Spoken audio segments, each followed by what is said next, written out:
Assalamu alaikum, good evening everyone. Hope you're well. It's Mr. Ali here with his regular community wellbeing show, coming to you from the studios of Radio Aapki Awaaz from the heart of Birmingham.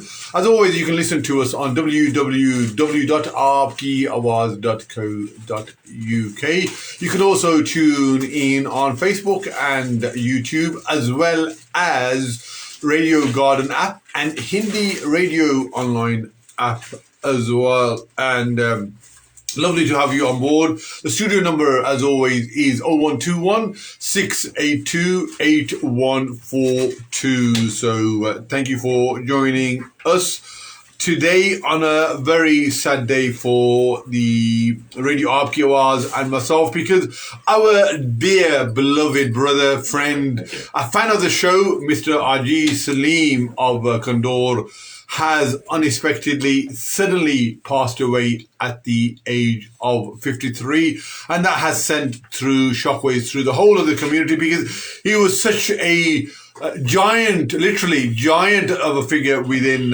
Birmingham, and he was always smiling, always had time, and for a big man, he also had a big heart as well. He was the founder of Mega Mela, which is the largest free Mela here within Birmingham and also the UK as well. And that has now really blossomed into whereby we have approximately 50,000 people attending over the 2 days as well. And he was the instrumental figure going back 8 or 9 years.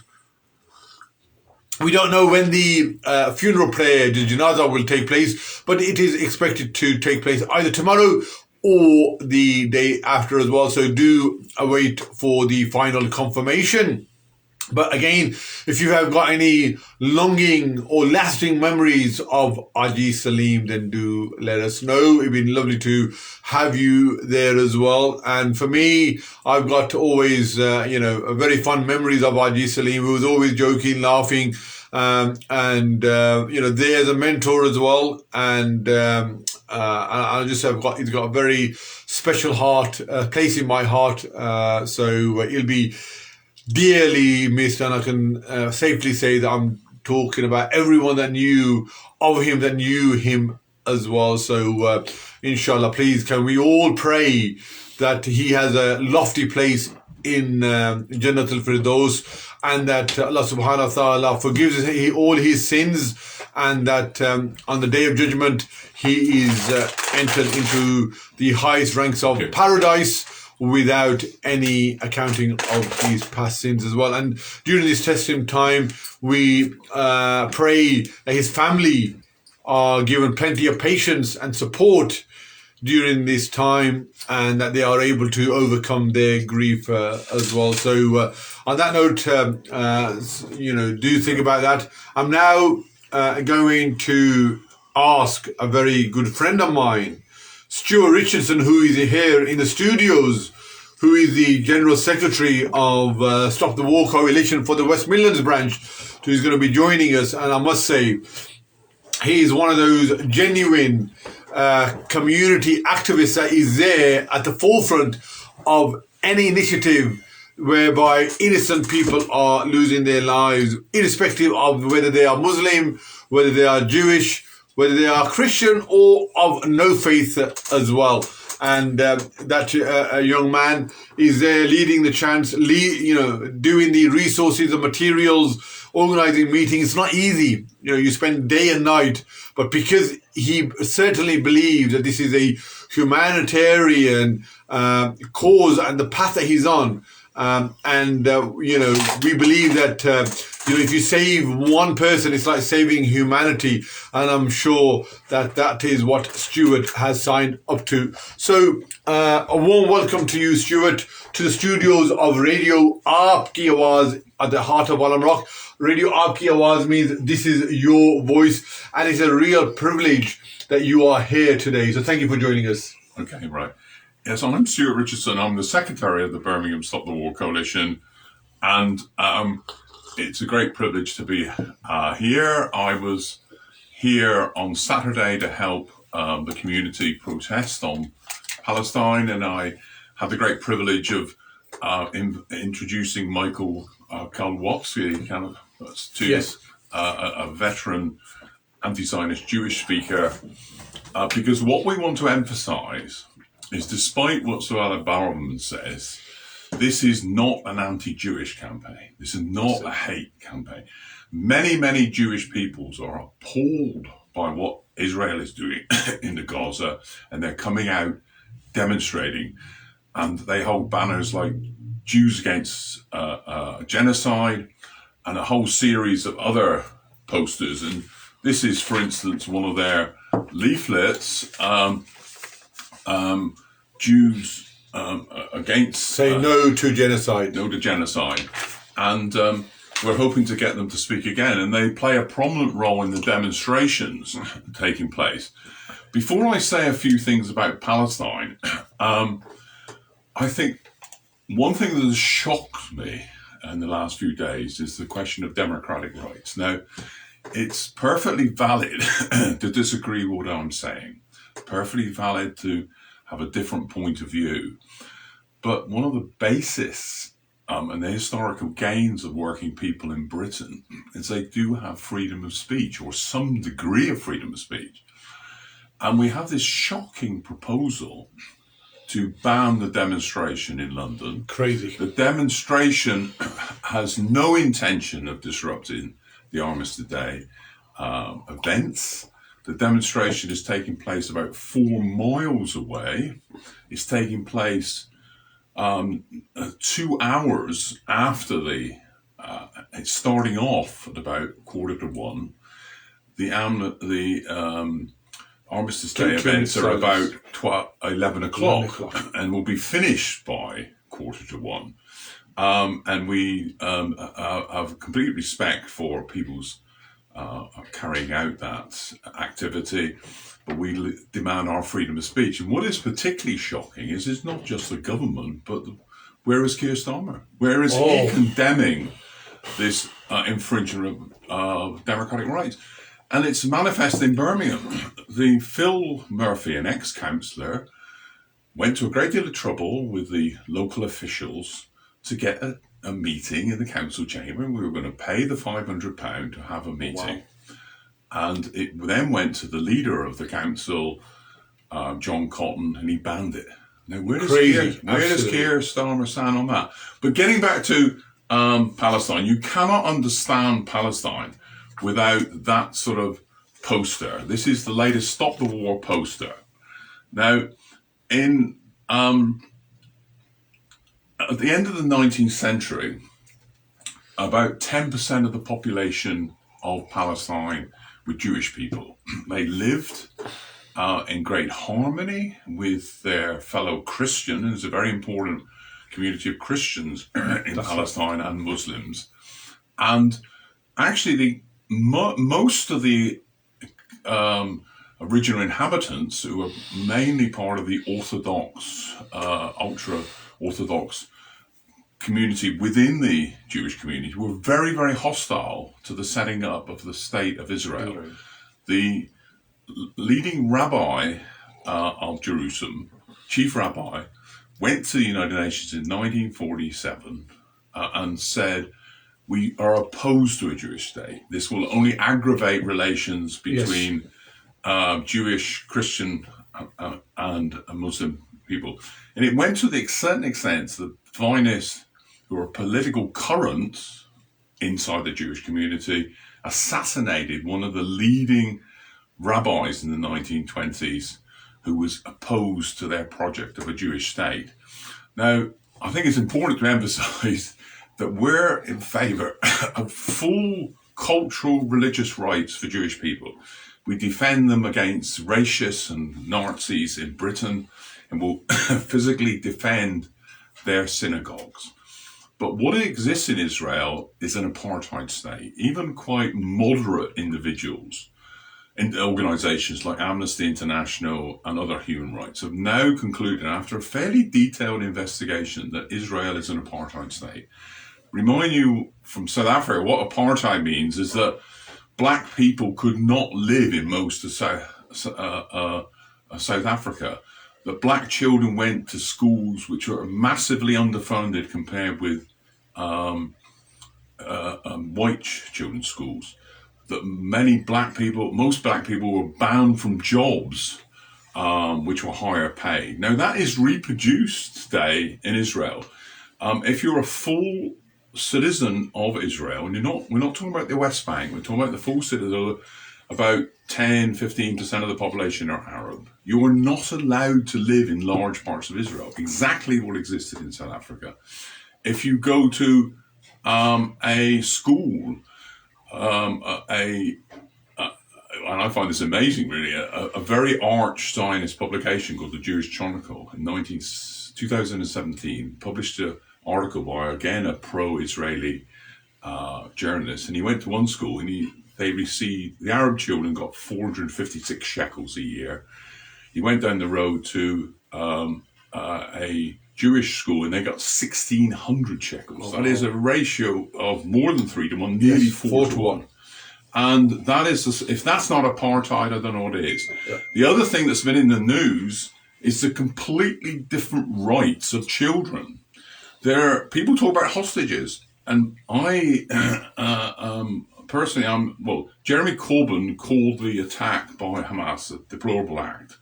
And I think the holding of hostages is deplorable. But there are 200 children in Israel, Palestinian children below the age of 16 in administrative detention. There is no legal process. There's no charges against them. They're just detained. And in total, there are 5,000 of these people. They are as much hostages as the Israeli and foreign hostages in the hands of Hamas. Absolutely. Well, I just want to pick on a couple of the points there, Stuart. First of all, you're absolutely right. The way the politicians and also the media have conflated Remembrance Day, which is on a Sunday, which is taking place on the 12th of November, with the pro-Palestinian march, which is going to be done on the Saturday the 11th. And there is no correlation, there's no overlap. But I love the way they've conflated the two. Right. And a lot of the Joe public has, found this to be very insensitive. I love the way that you clarify that this is going to be done 2 hours later on a Saturday, and everyone observes the 2-minute silence.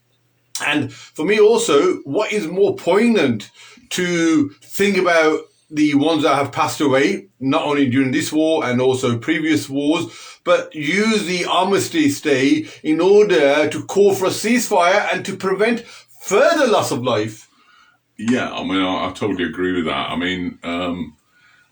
The World Wars killed millions of people, but I think it's important to say, and Mohammed Ghazouti, the non-violent pilot, he said on a BBC interview, no less, that since 1947, 120,000 Palestinians have been killed in these military conflicts. Wow. That's out of a population of only 5 million. Now, people talk about terrorism, many of Hamas killed 3,000-4,000, and so, the scale of the killing of the Zionists, the population, is massive. If anything, any reasonable definition of terrorism, that can be defined as terrorism. But anyway, Stuart, one thing, we sometimes conflate also Jews and Zionism or Zionist. Are you able to, in your own eloquent way, tell us what is the difference? So, why are we happy to protect and work with Jews, but maybe not so with Zionists? And are all Zionists Jews? So just give us a bit of without sort of... No, there are many fundamentalist Christians in America who describe themselves as Zionists. Zionist is the project of a Jewish state. Now, it's very important to understand that in the 20s and 30s, the Zionist movement was very small among the Jewish population. Most Jews rejected that. Many Jews in East London, in Poland, were part of a socialist group called Bund, who rejected the idea of Zionism. And they argued that Jewish people should fight against racism and fight for, as we have in Britain today, many ethnic minorities, we should fight for all their rights to be equal compared with the white Caucasian population. And that was their position. And they opposed setting up a separate state, etc. And one of the bizarre historical things, I don't know if people know, but when Hitler came to power, he banned the trade unions, he banned all the political parties, and he banned most of the publications. Because there was a certain sort of Zionists believe in a sort of a Jewish nationalism, and the Nazis believe in German nationalism, their papers were allowed to be published for at least 2 or 3 years after he came to power. So, but I won't develop that. No, but so there is a broad, and today in Britain, there are many Jewish people who are critical and call themselves Jewish socialists. And we were able to get the group called the International Anti-Zionist Network to come and speak in Birmingham a couple of times. So there is a thing. I think there also is, and it's very manifest in the United States, there is big demonstrations at the railway stations of Jewish people with slogans, "Not in our name." And there is a growing critical sentiment among the population about Zionism. It is quite true that the majority of Jewish people identify with Zionism in Britain and America, but a growing minority are beginning to challenge that. And what we want to do is to link with this minority and say, we stand for the rights of all peoples in Palestine, the Jewish people, the Christian people, and the Muslims. Yes. So there should be a state or states where equality is the framework, and that's not the situation. I think the other thing you should be recognized is that whereas a section of the Zionist movement called Labour Zionism did actually support this Western idea of two states, it is clear that Netanyahu and the extremists who are part of his government, I mean, Joe Biden called them a bunch of extremists about a few months ago. They do not have that project. They have a project of ethnically cleansing Israel, Palestine, of the Palestinian community, and driving a large number out, The problem they have is the Palestinian community is a similar size to the Zionist community, So it's a very difficult project, but clearly this extreme wing, and just a related point, the Western leaders keep saying that we need two states. And if the Palestinian Authority was able to establish a genuine state in the West Bank, I think that would be a progress. But where do the Western leaders condemn the violence of the settlers against them? Why do they condemn the existence of the settlements? To have a Palestinian state, you'd have to dismantle the settlements and send those people back to Israel. But the Western leaders have no project of doing that. I think the pre-1967 borders, two-state solution, I think is just a bit of a fallacy now. It's a dream long gone. So I just want to bring you to sort of the current matters now, Stuart. So we've now seen that the death toll has exceeded 10,000 within 4 weeks, which is similar numbers in terms of casualties of civilians, of innocent civilians, that the Ukraine war has seen in almost 2 years as well.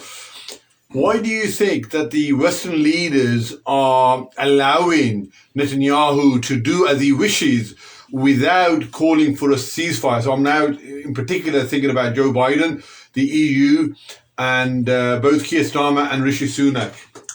Well, I think actually the situation is getting so bad, I mean, it's publicized that 4,000 of those deaths are children. And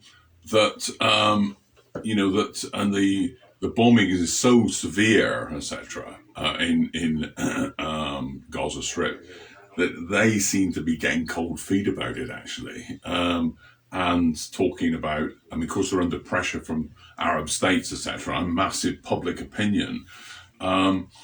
But the reason, essentially, for America, Israel is a major prop. That and the feudal monarchs of the Saudi Arabia is how they control the Middle East. And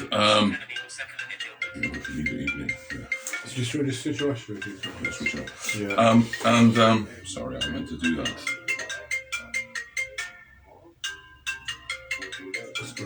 Right. So you have that unconditional support, but that coalition is fraying. In the Birmingham Council tonight, I understand that John Cotton, who has no radical or pro-growth tradition, called for a ceasefire. Oh, okay. Many of the Labour councillors called for a ceasefire. And you've had this situation, the leader of Burnley Council, Labour Council, and 10 councillors resigning, I also think it was quite interesting, the people who resigned in Oxford, there were 6 names out of, and about 4 of them clearly weren't in the Muslim community. Yes, so it's certainly a humanitarian issue. So there's a tremendous fraying of that. But what I find astounding is Keir Starmer's line of, we just must support the Americans. For a party that has supposedly some radical tradition, social democratic tradition, that has never been the position. I mean, Wilson did not support the Vietnam War, So I think it's groveling at the worst character. Yeah. So Stuart, it's almost like, we know that, on these sort of stuff, Rishi Sunak and now he's Home Secretary Suella Braverman, what their stance is. But I have been very disappointed in Keir Starmer and his shadow cabinet as well, whereby first of all he advocated for collective punishment, and then because of the backlash, he then said he misspoke, and even today he's still saying no. Israel has a right to self-defense, and that we cannot call for a ceasefire, and we are calling for a humanitarian pause. Why give them humanitarian aid if they are going to be killed and they'll have thousands of tons of bombs being, laying on top of them? And why not call for a ceasefire, which Hamas have said that, call for a ceasefire and we will negotiate the release of hostages. But at the moment, no one wants to negotiate. They all want the war rather than the Giorgio. Well, I think it's important to say that he explicitly said, we support a medieval siege. We support no water, no electricity, no fuel. And a senior representative of the shadow cabinet came on Newsnight a day later and defended exactly what he said, and disagreed with him at all. And of course, because the situation has got so drastic, and so manifest, and so many people, like the UN and world leaders, like 120 countries, with only 14 against, call for that. He's had to backtrack, But really, what is a humanitarian pause is almost a meaningless thing, Either you're going to stop the bombing, or you're not going to stop the bombing, or you're going to stop it for an hour or something, and just continue on. It means meaningless, And although there are more trucks going in, there's vast that truck. Actually, the roads are so damaged now. Actually, the trucks can't get to anywhere, particularly in the north, So they're, I know in a local Labour Party, there's a resolution on Wednesday to condemn this.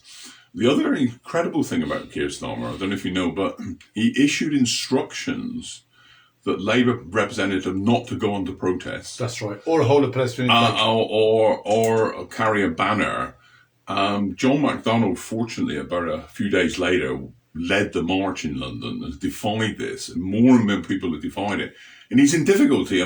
He can kick out certain left-wingers, but he can't kick out Andy Burnham, or the leader of the Scottish Labour Party. Richard Burgon, who is also an MP from North, he also spoke at a rally as well, and we don't know what the impact of that will be.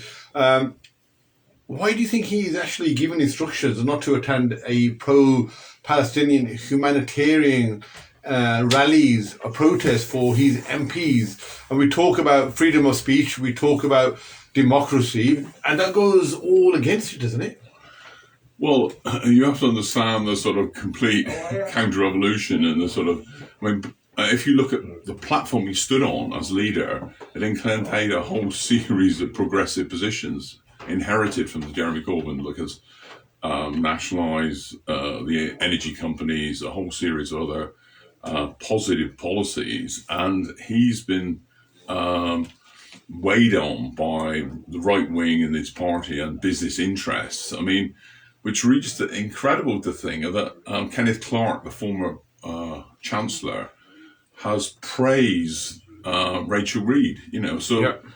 what difference would they make when they came to power? I think there'd be virtually no difference on a lot of things. And this is increasingly discrediting the Labour Party. Yeah, absolutely. The last point I wanted to just touch on is, we've seen every journalist, media channel start their interviews by saying, look, do you condemn what Hamas have done? And any right-thinking human being has said yes. But what we are seeing is those same guests and politicians have difficulty in condemning the loss of Palestinian lives. We're now exceeding 10,000. And when Putin was killing innocent lives in Ukraine, Keir Starmer was very quick to condemn that. But here, when he was asked to do the same, he said it's not up to politicians to give a daily commentary of what is happening. And he has so far refused to condemn the loss of innocent. Why is it so difficult to condemn the loss of innocent lives by Israel? Well, I think the other, and your point about the media, I don't think it's completely true now. I mean, I watched the media on the evening of October the 7th, and there was 2 hours of complete pro-Israeli comments with about 5 minutes from Palestinian spokesperson.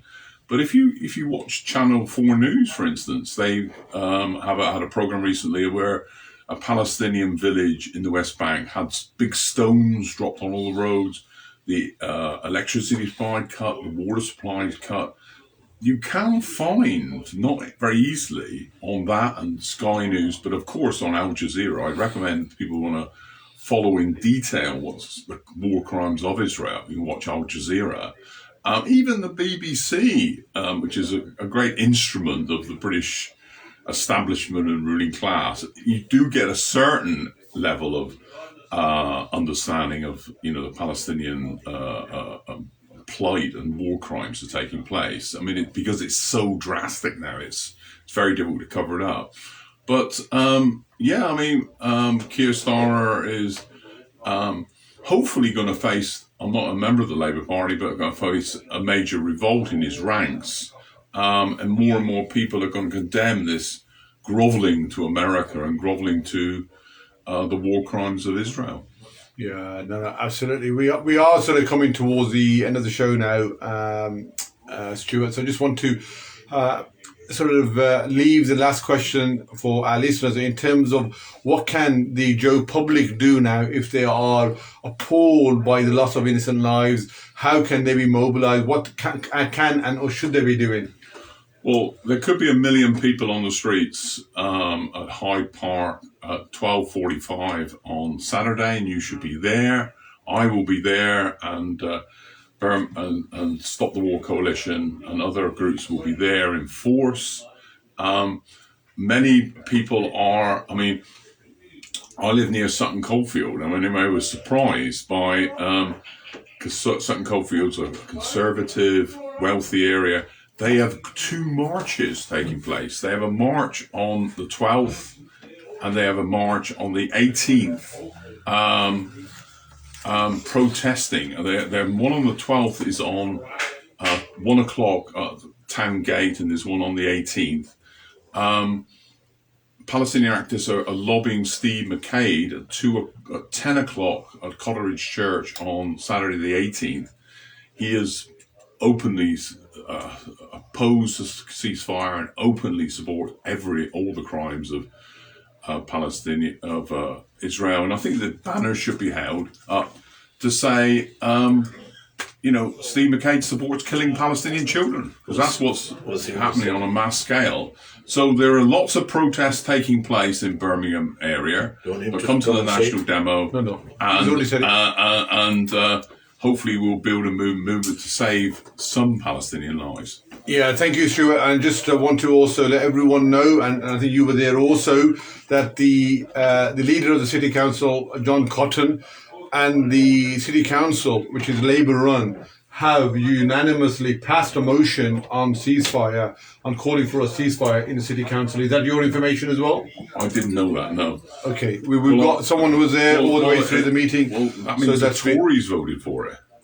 All of them. Yes, yes. So Well, that shows the pressure. yeah, cool. Even Let's call Wasim, who was actually there, to give us a bit of a running commentary on in terms of what happened, because it is important we get our facts right as well. We are so come through by Wasim. Do you want me to sit down here? Leave it. No, I'm just going to move it. So if you just come around by Wasim, just give us a indication of what actually got passed by the City Council today.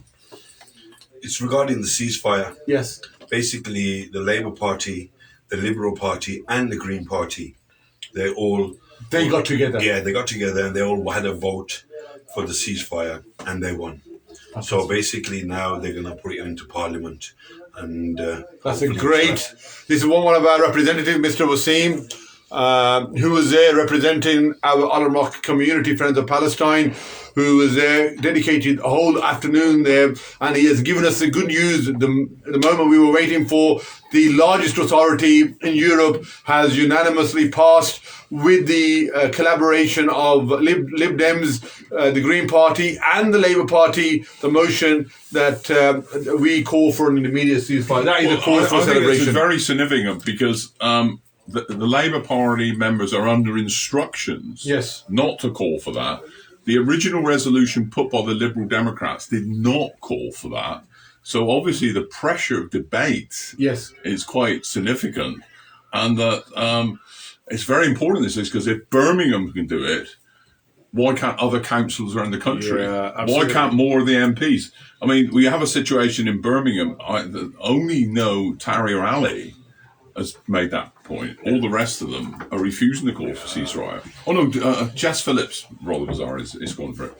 Yeah, no, that's a real movement, and I must say that protests like the Al-Rock Community Friends of Palestine, the ones that have been taking part with Stop the War Coalition, the Palestine Solidarity Campaign, have all contributed to this pressure that you said that we exerted on these individuals and the councillors and the council to have this passed. So it's a cause for celebration. We are now just one step closer now to get the Tory party and the Labour Party HQ to also come to this position as well. So this is why we're saying use the democratic process to get your voice heard and to make sure that we call for an immediate ceasefire. So on that note, can I just people say it's no point protesting. We organised a protest today outside the council house, in which the brother here was there, with a series of very good speakers, including some new people. And Salma Sullivan from the Labour spoke, and I think that had some pressure, and was very good. So what we need is more protests to force these people to support a basic humanitarian position like ceasefire. Thank you, sir. Thank you very much, Stuart. This is Stuart from the Stop the War Coalition. Thank you for coming in, and also Brother Wasim Malik, who was at today's protest and giving us the fresh news that the motion has been passed. Until next week, continue to look after yourselves. We are going to be on Saturday, not in London, but we are going to be here. It's called the Speaker's Corner, the Pigeons Corner, Haifa Road, Olive Rock Road, between the hours of 12 to half 2. 12 to 1, there'll be speeches, and then from 1 to 2, there'll be a rally. And then we will also do a candlelight vigil and a number of other poignant events as well throughout. And this will be done until we have a ceasefire in Gaza. So until next week, please continue to look after yourselves and each other. Thanks.